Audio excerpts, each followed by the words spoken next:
Göbekli Tepe é um dos sítios arqueológicos mais antigos do planeta. E não há um consenso de quem o construiu, nem quando.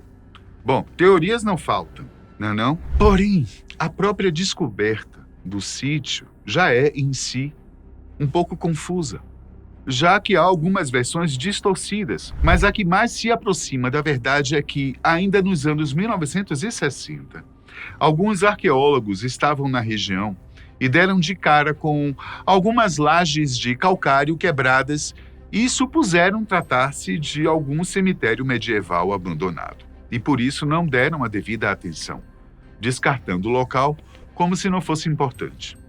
O fato é que somente 30 anos depois, em 1994, o fazendeiro local arava o chão quando encontrou uma enorme pedra, com formato incomum, surgindo do solo. Ele então aproximou-se, tirou a terra que ainda cobria a estranha pedra e, por sorte, alguém raciocinou, né?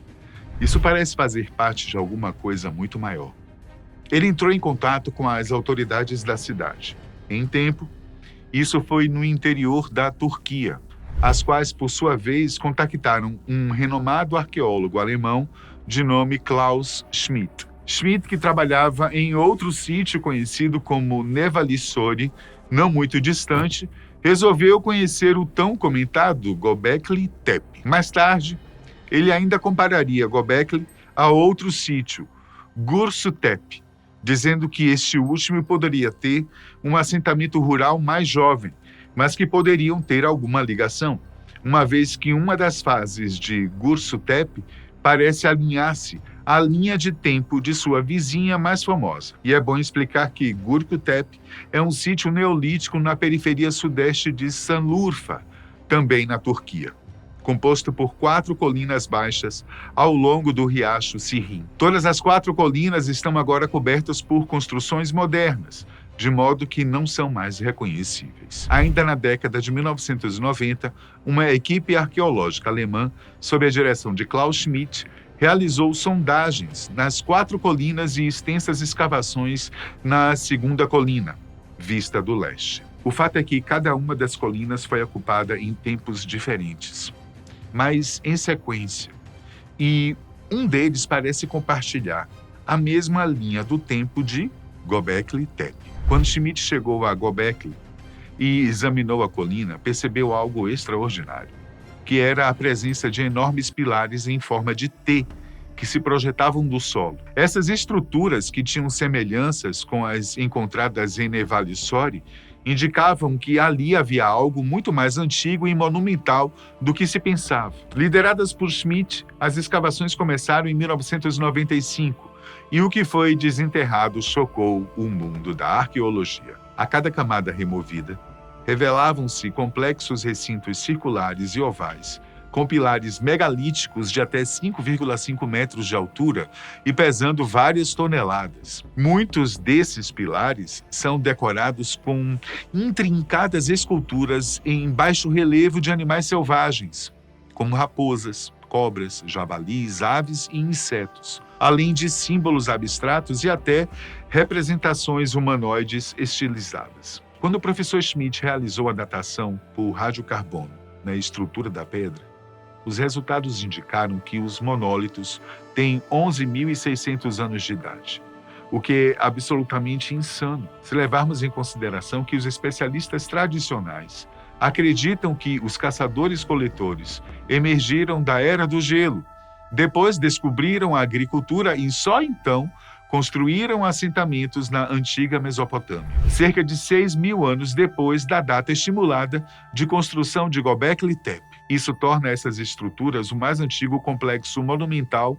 conhecido do mundo. Fazendo uma boa analogia, Göbekli Tepe é 6.000 anos mais antigo que Stonehenge e 7.000 anos mais antigo que as pirâmides do Egito. Incrível, não? O que torna esse sítio ainda mais surpreendente é que ele foi construído por sociedades de caçadores-coletores nômades e seminômades, antes do advento da agricultura e da cerâmica, algo que desafia completamente as teorias existentes sobre o desenvolvimento da civilização. Anteriormente, acreditava-se que grandes estruturas complexas só poderiam surgir após a sedentarização, ou seja, quando a sociedade deixa de ser nômade e passa a fixar-se em algum lugar. E também do desenvolvimento da agricultura. Göbekli Tepe virou essa ideia, de cabeça para baixo, sugerindo que a organização social e a construção de templos podem ter precedido e até impulsionado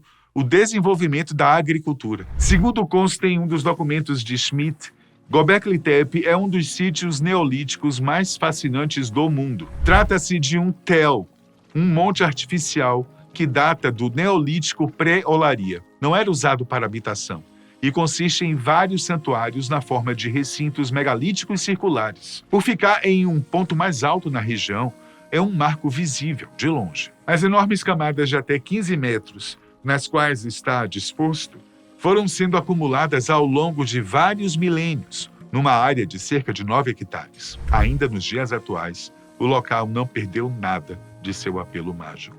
Por exemplo, uma árvore chamada pelos locais de Árvore dos Desejos, que fica no topo da serra, ainda é procurada pelos moradores da área circundante. Há uma lenda que corre sobre essa árvore, que alguns locais ainda a praticam.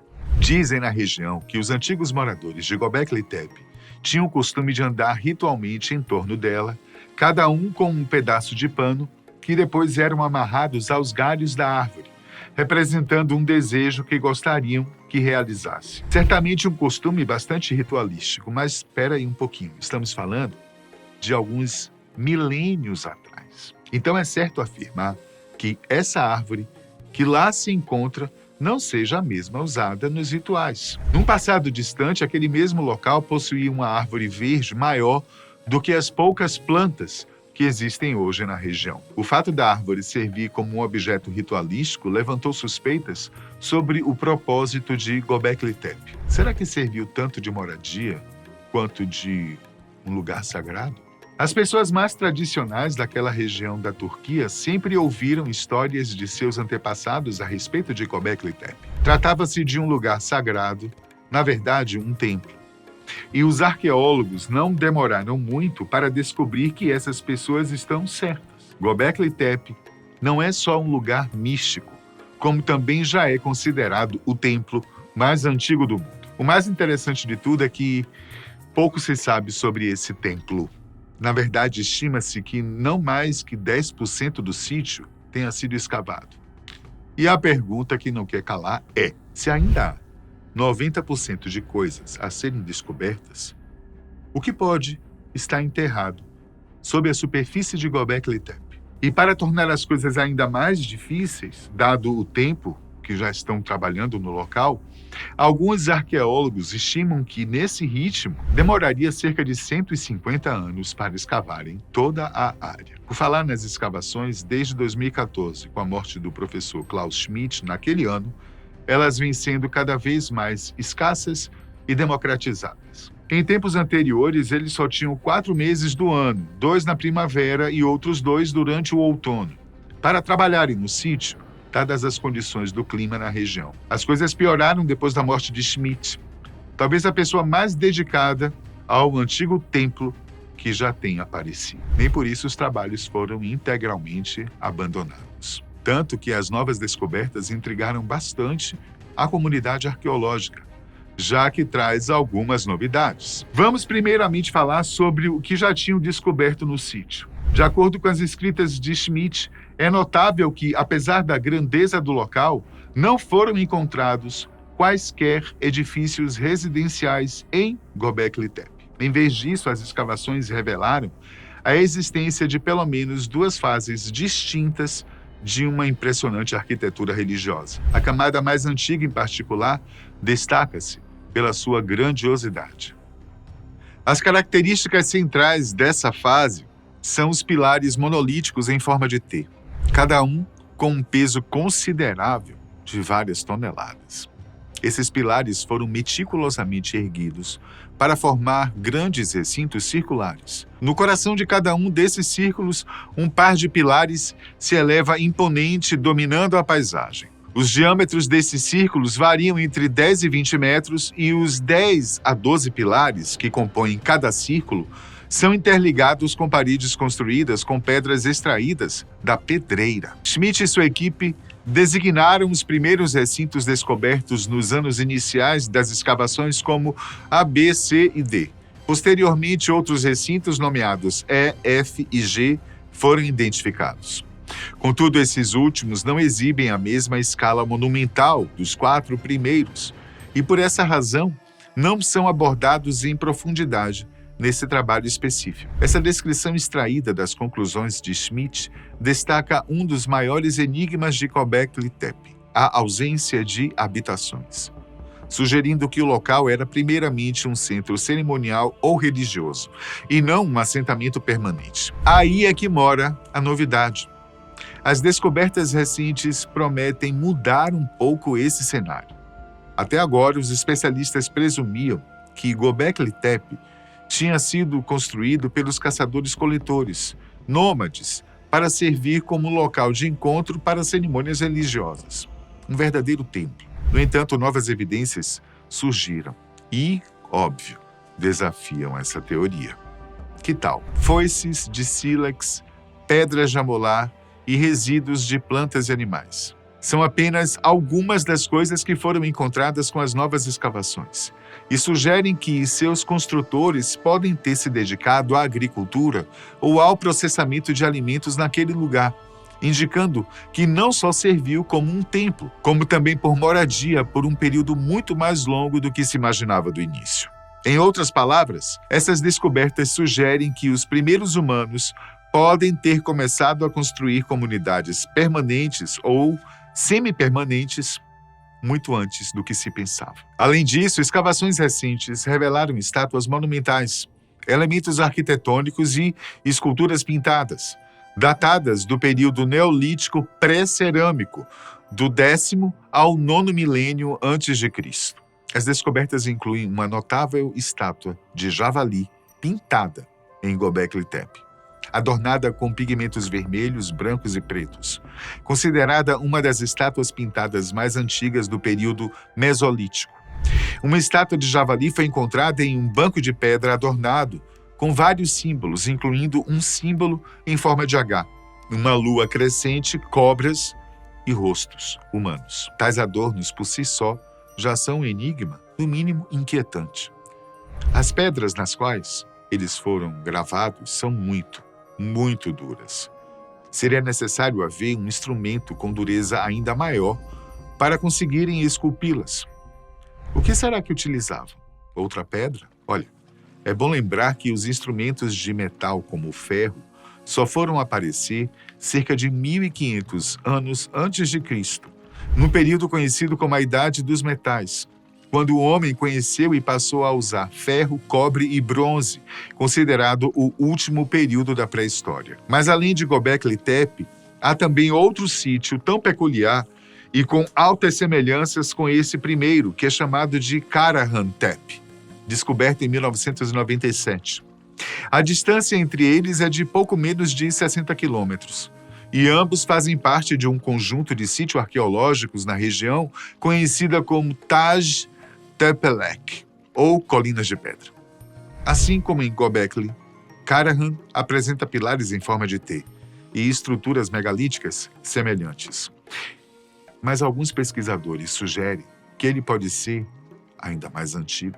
A proximidade e a semelhança entre esses sítios indicam que eles faziam parte de uma mesma cultura ou rede de interações de caçadores-coletores no Neolítico pré-cerâmico, desafiando ainda mais as noções anteriores sobre o surgimento da civilização. Até mesmo os símbolos e animais gravados nos megálitos são semelhantes. Cobras, raposas, javalis e aves são vistos em ambos os locais. Para muitos arqueólogos, não haveria motivos para construírem dois templos cerimoniais tão próximos um do outro. Portanto, a sugestão é que tenham sido mais do que locais sagrados. As escavações em Karahan Tepe tiveram início somente em 2019, apesar de ter sido descoberto 22 anos antes. E muito se deu à burocracia turca. Mas outros elementos influenciam nessa dificuldade em se iniciar um trabalho arqueológico, como dificuldades técnicas, natureza, clima, dinheiro para financiar a exploração, porque não fica barato, né? Entre outros detalhes. Em Karahan, além dos pilares em formas de T, também foram encontradas esculturas antropomórficas, isso é, com características humanas sem serem humanos, decapitados e com narizes cortados, e uma notável cabeça masculina com lábios proeminentes em uma das piscinas rituais. Agora, uma coisa que chamou também a atenção dos arqueólogos foram os formatos fálicos atribuídos à maioria das esculturas, especialmente em Karahan Tepe. Será que tinham algum propósito nisso ou era somente um estilo artístico? Até o momento não é possível saber, até que se encontre mais alguma pista que esclareça as várias questões que ainda pairam sobre aquelas colinas. Por que, afinal, Göbekli Tepe é tão importante? Segundo Klaus Schmidt, em seu documento, a transição de sociedades não produtoras de alimentos para sociedades agrícolas ocorreu pela primeira vez durante o Neolítico pré-cerâmico do Oriente Próximo. Uma das principais questões que tem ocupado a mente de gerações de arqueólogos é por que as pessoas abandonaram o estilo de vida de caça e coleta e começaram a domesticar plantas e animais. Em outras palavras, por que a Revolução Neolítica ocorreu? As novas descobertas em Göbekli Tepe trouxeram evidências para explicações que diferem da sabedoria geralmente aceita sobre essa questão. A fronteira sudeste da Turquia, dividida com a Síria, parece ter muito mais a oferecer. E vamos torcer para que conflitos e burocracias não sejam obstáculos grandes demais para o mundo ter tempo de conhecer um pouco mais sobre suas origens. Pode ser que os 90% de Göbekli ainda enterrados tenham as respostas que há muito tempo estamos procurando, e diz respeito aos antepassados da humanidade. E por fim, de qualquer forma, tanto para os arqueólogos como para nós, apreciadores desse tipo de assunto, é muito estranho pensar que os caçadores-coletores tenham construído estruturas tão magníficas em Göbekli Tepe, como também em Karahan Tepe, antes de saberem até mesmo como cultivar alimentos. Ou a história arqueológica está enganada ou há algo muito mais misterioso por trás dessa história que talvez nunca saibamos. O que é que você pensa aí sobre Göbekli Tepe? Será mesmo que ele pode conter a chave do nosso passado? Até a próxima.